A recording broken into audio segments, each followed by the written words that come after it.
आगरी समाजाला दिशा देण्याच्या दृष्टिकोनातनं जेव्हा समाज भरकटत चालला होता, वेगवेगळ्या प्रकारच्या दुश्मन्यांमध्ये विभागला होता, त्यावेळेला खऱ्या अर्थाने समाजाला एकत्र करून समाजाला दिशा देण्याचं काम आगरी सेनेच्या माध्यमातून त्यांनी केलं. आणि खऱ्या अर्थाने त्यामुळे समाजाला एक प्रकारची दिशा मिळाली.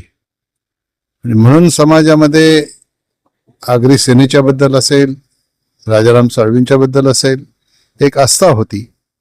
आज समस्त समाजाची अपरिमित अशी हानी झालेली आहे. न भरून येणारी पोकळी निर्माण झालेली आहे. मी आपल्या माध्यमातून समस्त समाजाला एवढंच आवाहन करेन की त्यांना खऱ्या अर्थाने आपल्याला श्रद्धांजली द्यायची असेल तर त्यांनी जे कार्य केलं, जे सुरू होतं, ते कार्य पुढे सुरू ठेवणं, त्याला पुढे नेणं, हीच खऱ्या अर्थाने त्यांना श्रद्धांजली होईल.